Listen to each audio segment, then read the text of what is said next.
Շարունակում ենք թողարկումը ու ասենք, որ թանգարանների և հուշարձանների պահպանությունը կարևորագույն խնդիր է ժամանակակից աշխարհում։ Գրեթե ամեն օր մենք լսում ենք պատմական այս կամ այն հուշակոթողի վերացման, քանդման մասին, թե Արցախի տարածքում, թե Իրանում և տարբեր հակամարտությունների գոտիներում։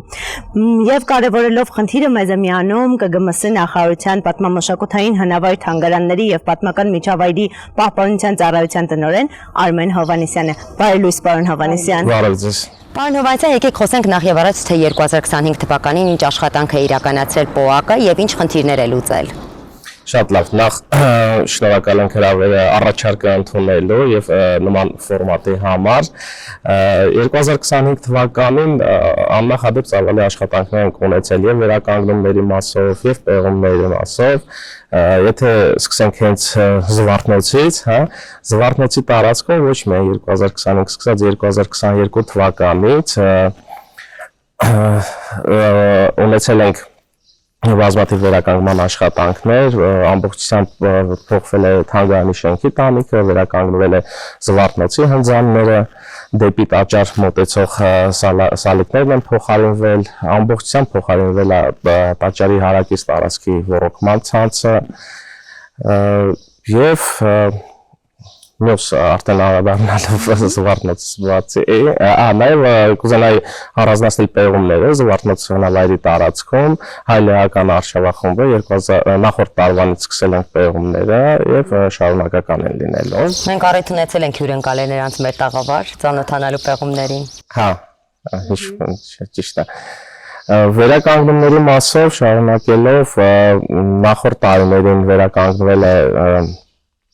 Ոսկե Պարիսով Աստվածածին եկեղեցին, Սիսյան համայնքի Ուйցի եկեղեցին, Կապանի Բարաբաթում Թաղամասի Բարաբաթում եկեղեցին։ Բավականին ծավալուն աշխատանք է տարվել փաստորեն 2025-ին։ Շատ մեծ աննախադեպ ծավալի աշխատանք ենք արել, այո, նորության կրկնում եւ պեղումների եւ վերականգնումների մասով։ Նույնիսկ չենք էլ փորձում համեմատել նախորդ տարիների արված աշխատանքի հետ։ Եթե խոսում ենք այսքան պեղումներից, խոսում ենք այսքան վերականգնումներից, արդյոք մենք ունենք այդքան մասնագետներ, որոնք որ կարողանում են իսկապես կատարել այդ մեծ աշխատանքը։ Այո, եւ անենք մեր ունեցած մասնագետների եւ ռեսուրսների հնարավորության շրջանակներում։ Իսկ ներգրավված չեն արդյոք միջազգային մասնագետներ ունեն։ Ունենք մի քանի հուշարձաններ, որտեղ որ ներգրավված են, հենց Կառազանցների Գառնի արքունական բաղնիքի խճանկարը վերականգնվում է մեր եւ իտալացի մասնագետների հետ համատեղ, արդեն երրորդ փուլը ավարտված է, բայց այս տարի շարունակելու ենք աշխատանքները։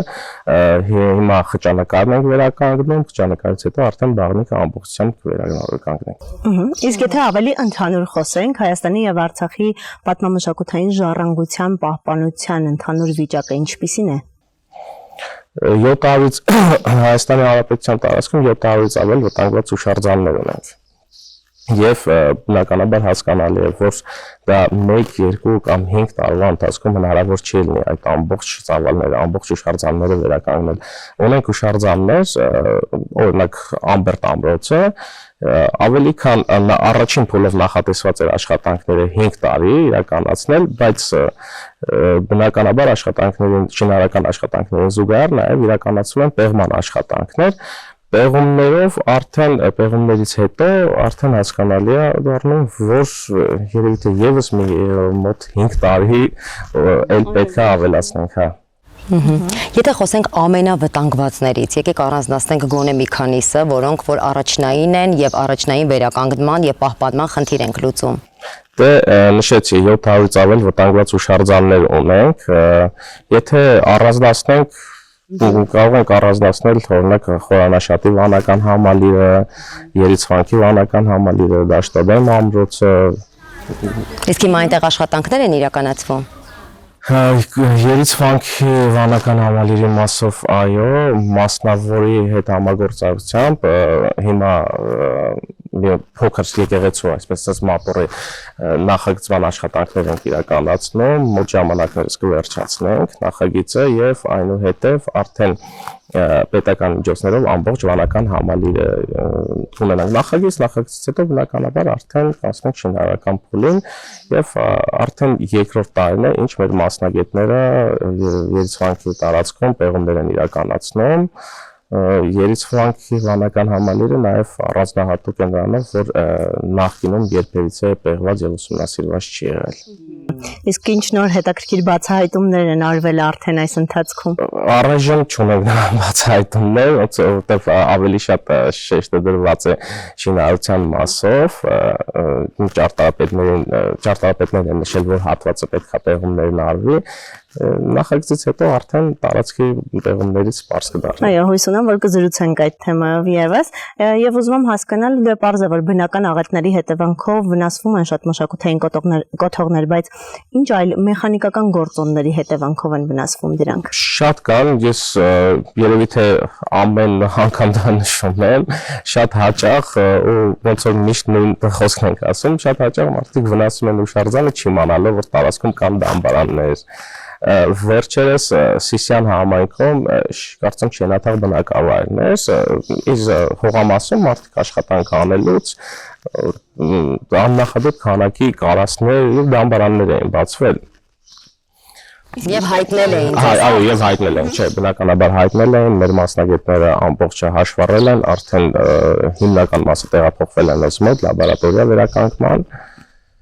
Շատ են նման դեպքերը։ Եթե խոսենք նաև վանդալիզմից, արդյոք սա էլ նաև տարածված թեմա է։ Գիտակցաբար գնալ ու վնասել ինչ-որ մի բան։ Այո, շատ ունենք, շատ տարածված է վանդալիզմն, անհասկանալի է բնականաբար։ Նախորդ տարի վանդալիզմի, եթե չեմ սխալվում, 3 դեպք ենք ունեցել։ Իսկ ինչ է օրենքը նախատեսում, ինչ պատիժ կա նրանց համար, ովքեր վնասում են հուշակոթողները։ Դե հիմնականում վարչական տուժ, եթե հուշարձանն ամբողջությամբ չի վերացվել, օրինակ արձագանք արձանի մասով ներք են լցել, դե չգիտեմ, հիմա գործը ինչ ընթացքում է այլ։ Ամեն դեպքում կա խիստ զգուշացում, որ պետք է Բայց կարծում եմ, որ դա շատ գիտակցական հարց է եւ ամեն մարդ պիտի պատկերացնի, որ դա իր անձնականը չէ, վնասում է պետական, վնասում է մի հուշարձան, որը որ շատ կարեւոր է մեզ համար եւ գիտակցաբար պետք է այդ քայլին գնալ, այլ ոչ թե վարչական տուժի արդյունքում։ Այո, միանշանակ, բայց եթե խոսում ենք վնասներից, արդյոք զբոսաշրջությունը ավելի օգնում է հուշարձանների զարգացմանը, թե ինչ որտեղ նաեւ վնասում է դրանք։ Ոչ, ես կասեի ավելի շատ օգնում է, որովհետեւ եթե հուշարձանը թեկուզ վերականգնենք, եթե վերականգնենք եւ դա չօգտագործվի, բնականաբար ժամանակի ընթացքում նորից վնասվել է, նորից կանտվել են, բայց օգտագործման դեպքում հնարավոր է լինում պահպանություն արդյունավետությունը բարձրացնել։ Օրինակ մենք այս պահին 20-ից ավել արդեն հնավայր ունենք Հուշարձանի կարգավիճակը երբ որ փոխվում է հնավայրի, բնականաբար ավելի մեծ ռեսուրս են ներդնում այդ հնավայրում, եւ հնարավորություն են ունենում պահպանություն իրականացնել։ Հիմա Զվարթնոցի հնավայրի տարածքում 20-ից ավել աշխատակիցներ ունենք։ Այլ բան է մեկ մարդը իրականացնի այդ պահպանությունը, այլ բան է 20-ից ավել մարդ։ Այո։ Իսկ դա ամբողջը կատարվում է պետական ռեսուրսներով։ Այո, ամբողջը կատարվում է պետական ռեսուրսներով եւ այն հնավայրերը, որտեղ որ գործում է տոմսային տնտեսություն, նաև այդ գումարներն է ուղղվում հուշարձանների պահպանությանը եւ այն աշխատանքները, որոնք որ ես նշեցի, թե պեղումների մասով, թե վերականգնումների մեծ մասը արվել է հենց այդ տոմսերից գոյացած գումարների միջոցով։ Այսինքն կարելի ասել, որ այցելությունները հստակ են, շատ են եւ հետաքրքիր է արդյոք տուրիստներն են միայն, թե նաեւ տեղացիները։ Չէ, նաեւ տեղացիները, մեծ հետաքրքրություն կա նաեւ տեղացիների մեջ։ Մենք իրականում չենք հասկանում, թե ինչու են մարդիկ վնասում որևէ հուշարձան, բայց կարծում եմ ամեն ինչ գալիս է մանկությունից։ Այ դպրոցական տարիքում, դպրոցական ծրագրերում ներառված է արդյոք կրթություն համապատասխան, որպեսզի երեխաները այդ տարիքից արդեն սովորեն, որ չի կարելի վնասել, պետք է պահպանել, ինչպես պահպանել եւ այլն։ Եվ նաեւ այցելություններ, որպեսզի տեսնեն, գնահատեն ու հասկանան։ Միանշանակ։ Այո։ ես կառանձնացնեմ մեր մասով, մեր պահպանության ծառայության արած աշխատանքները նախարարության կողմից դպրոցներին հատկացվում է նաև աբոնեմենտային դպրոցական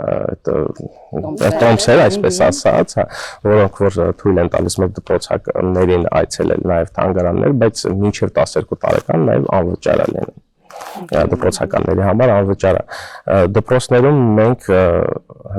արդեն քանի տարի նույնպես ունենք աննախադեպ ծավալի բաց դասեր ենք անցկացնում վերականգնումներ սովորեցնում ենք առարկաների վերականգնումը ոնց է լինում եւ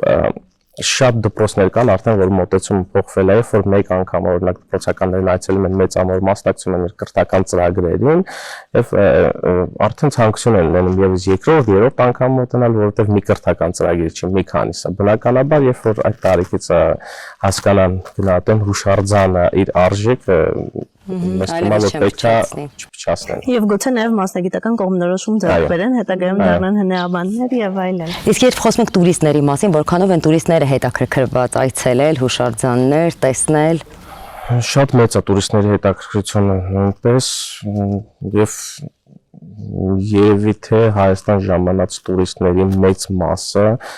այցելում է անպայման Գառնի Գառնու տաճար, Զվարթնոց, շատ հետաքրքիր նաև որ Ամբերտ ամրոց, Զորաց քարեր, նախորդ տարի մեր ամենաշատ այցելված հուշարձանը դա եղել է Գառնու տաճարը եւ հաջորդը Զորաց քարերն է։ Հիանալի։ Մենք ապրում ենք ժամանակաշրջանում, երբ սոցցանցերը բավականին ակտիվ են, այլ սոցցանցերը, ընդհանուր մեդիա ոլորտը ինչպես է աշխատում հուշարձանների պահպանման համար, արդյոք օգնում է, թե գուցե նաև ինչ-որ տեխնոլոգիայում է։ Որոշ դեպքերում օգնում է, բայց կան դեպքեր նաև որ խանգարում է։